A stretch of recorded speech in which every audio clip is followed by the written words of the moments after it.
Baik. Pertama saya jawab dulu bagaimana cara beristighfarnya Nabi. Awas hati-hati. Jadi bukan cuma kalimat baca astagfirullah. Baik, teman-teman sekalian. Apa artinya astagfirullah? Baik, dari kata istighfar, dari kata ghafara, ampunan. Astagfirullah, saya mohon ampun kepadamu ya Allah.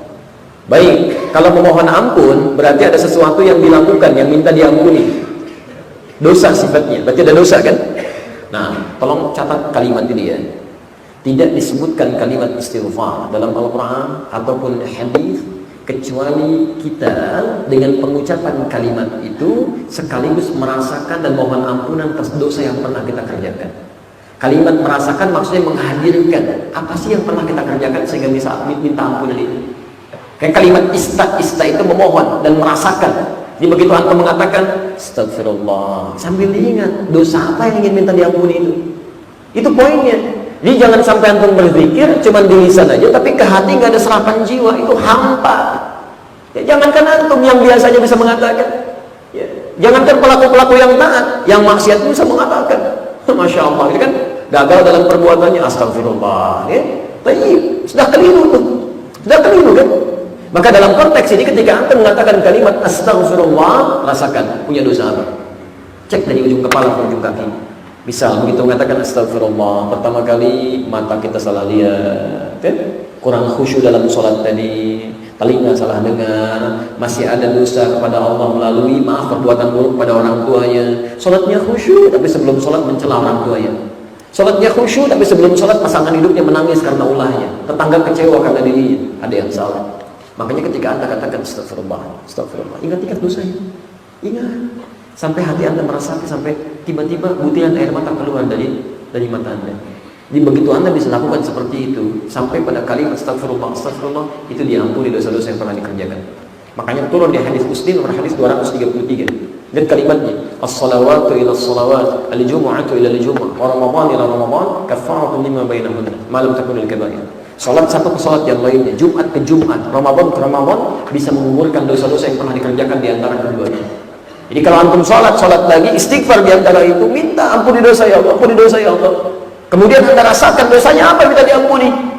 Maka ketika anda bisa kerjakan itu, benar istighfarnya, gugur dosa-dosa anda. Gugur. Dan hebatnya nanti, hebat jadi Quran surah ketiga Al-Imran ayat 31, orang yang sering istighfar sampai dosanya ringan, semakin ringan dosanya, semakin dekat dengan Allah, semakin cepat dikabulkan doanya. Di orang yang terbiasa istighfar, bahkan ada orang yang nanti ya, karena saking dekatnya dengan Allah dengan istighfarnya, itu sebelum meminta sudah dikabulkan doanya. Ada orang-orang yang dijaga oleh Allah. Jadi sebelum dia meminta sesuatu dicukupkan rezekinya, datang dari sisi yang tidak diduga. Di kebiasaan istighfar itu diantaranya bisa mempercepat terkabulnya doa. Bahkan nantinya di akhirat khusus ahli istighfar itu, khusus dia.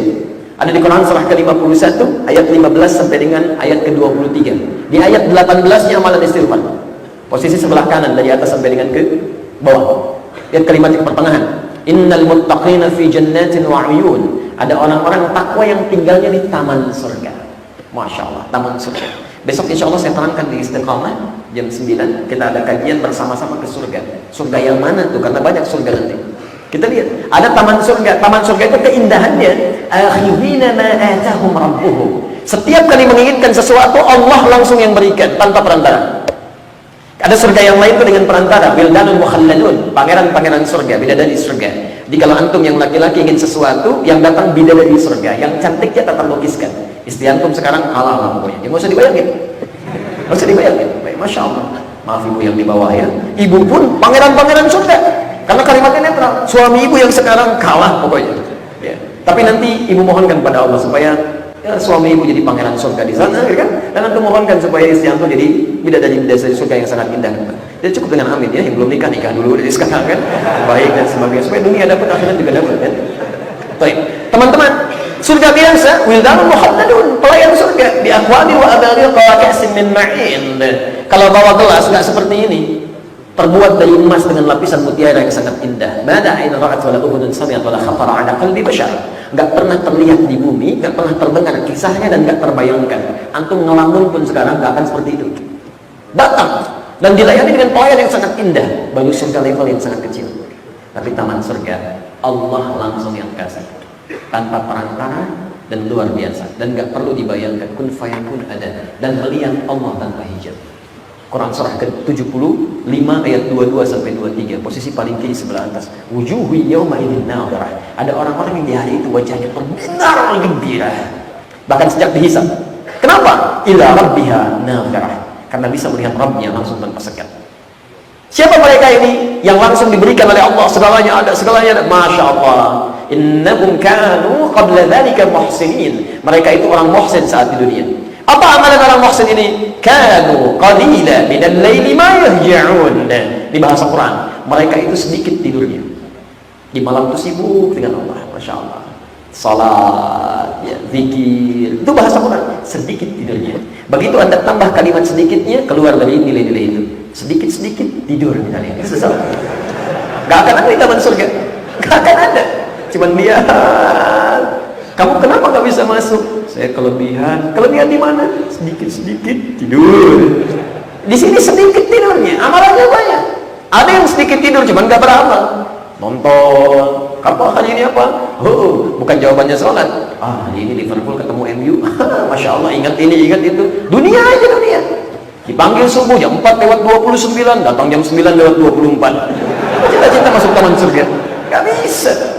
Gak bisa. Antum ikuti akhirat, dunia akan mengikuti otomatis. Jangan kira antum begitu ikut akhirat, dunia ketinggalan. Dapat, tapi dapat dunia belum tentu dapat akhirat. Silakan. Antum mau tanya pada saat ini, saya nggak suka itu ya, nonton-nonton yang terlalu banyak, waktu terbuang gitu. Tapi kalau antum tanya, saya hafal ya, bola saya tahu. Ya pertama misalnya, sekarang klasemen pertama di Liga Inggrisnya Chelsea gitu kan. Masya Allah saya hafal itu. Ya Chelsea poinnya 52, pelatihnya Antonio Conte gitu kan. Ya tadinya melatih Juventus, pindah melatih Italia, sekarang ke Chelsea, terangkat lagi, top skornya Diego Costa. Ya, saya hafal itu.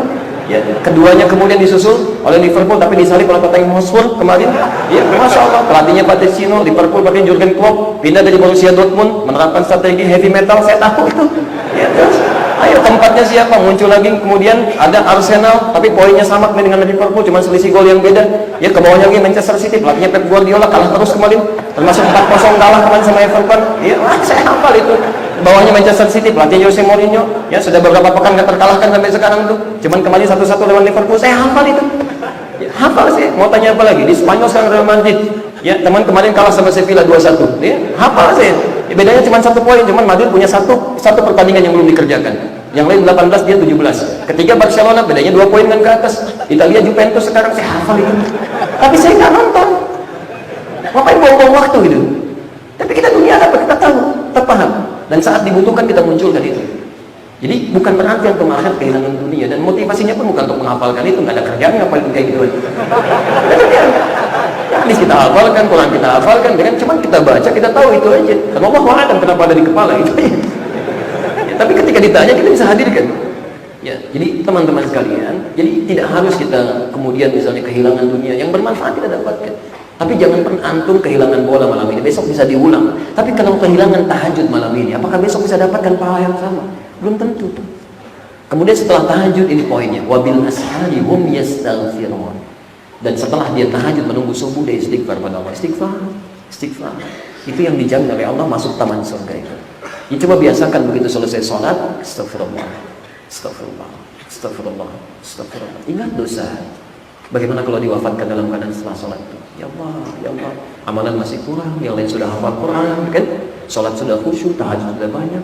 Saya kok diberikan kesempatan hidup sampai saat ini, belum hafal Quran juga, kan? Dan sebagainya. Orang tua berharap kebaikan. Ingat, bagaimana kalau diwafatkan? Itu Masya Allah. Ada linangan air mata mengalir, hawanya sejuk, hatinya indah, jiwanya tenang. Selesai, begitu selesai, nyaman aktivitasnya. Dan silakan rasakan bedanya, bedakan rasanya, dan pasti akan terasa bedanya. Lain, akan ada ketenangan. Ya. Dulu sini. Baik, kita ambil istighfar dulu ya. Nanti kalimat yang lainnya kita bahas dalam pertemuan berikutnya.